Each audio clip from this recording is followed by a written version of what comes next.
Strega Nona by Tomie dePaola.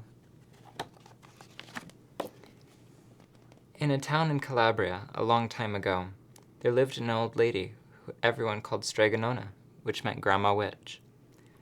Although all the people in town talked about her in whispers, they all went to see her if they had troubles. Even the priest and the sisters of the convent went, because Strega Nona did have a magic touch. She could cure a headache with oil and water and a hairpin. She made special potions for the girls who wanted husbands, and she was very good at getting rid of warts.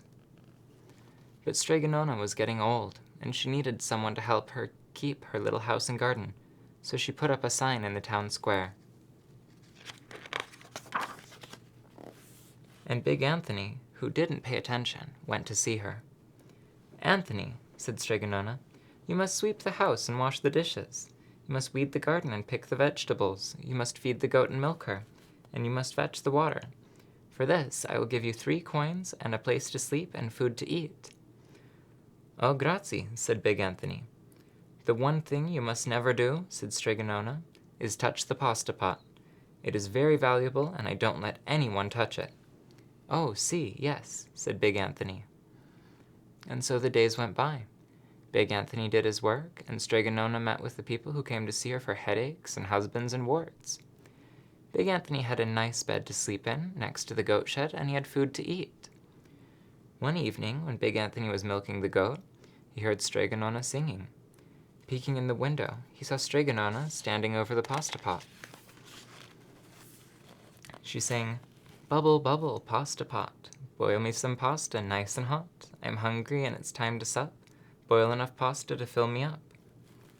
And the pasta pot bubbled and boiled, and was suddenly filled with steaming hot pasta.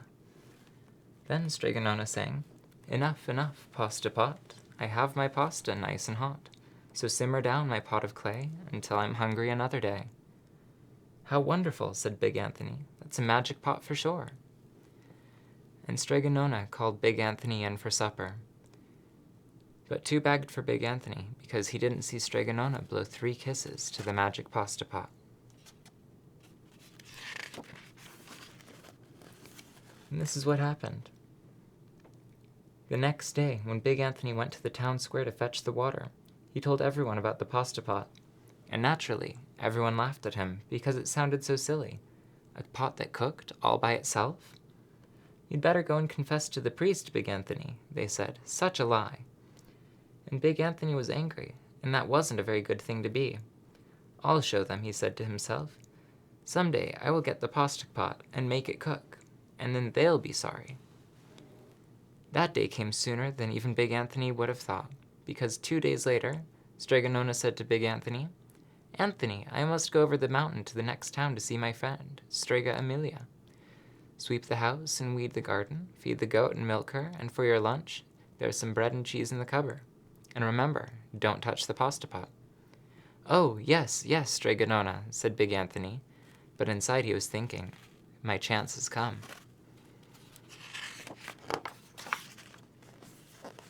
As soon as Strega Nona was out of sight, Big Anthony went inside, pulled the pasta pot off the shelf, and put it on the floor.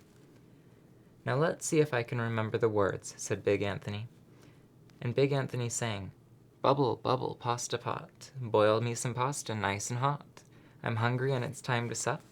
Boil enough pasta to fill me up." And sure enough, the pot bubbled and boiled and began to fill up with pasta. "Aha!" said Big Anthony, and he ran to the town square, jumped on the fountain and shouted, "Everyone get forks and plates and platters and bowls. Pasta for all at Strega Nona's house. Big Anthony has made the magic pasta pot work."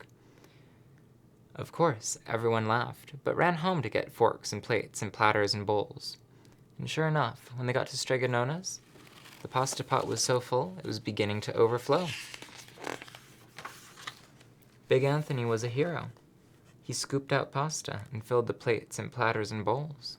And there was more than enough for all the townspeople, including the priest and the sisters from the convent.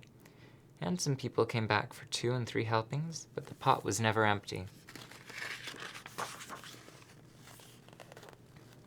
When all had had their full, Big Anthony sang, "Enough, enough, my pasta pot.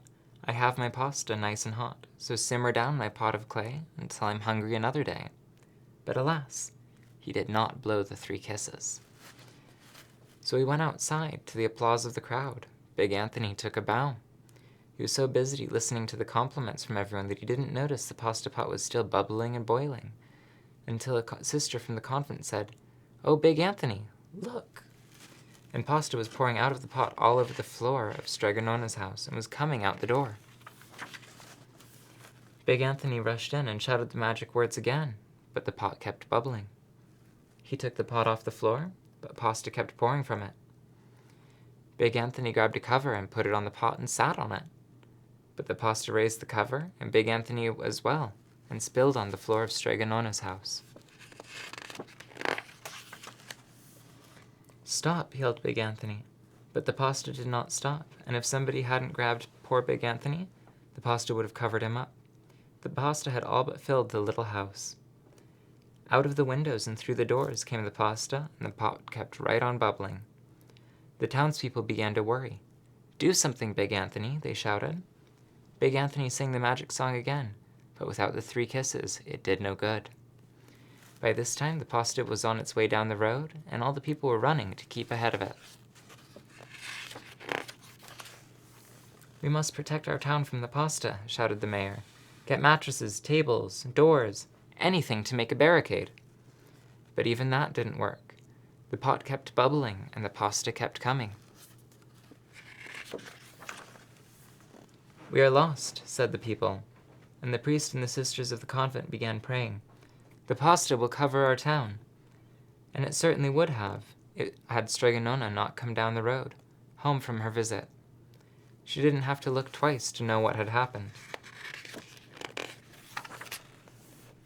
She sang the magic song and blew the 3 kisses, and with a sputter, the pot stopped boiling and the pasta came to a halt. "Oh, grazie! Thank you, Strega Nona," the people cried. But then they turned on poor Big Anthony. "String him up," the men of the town shouted. "Now wait," said Strega Nona. "The punishment must fit the crime."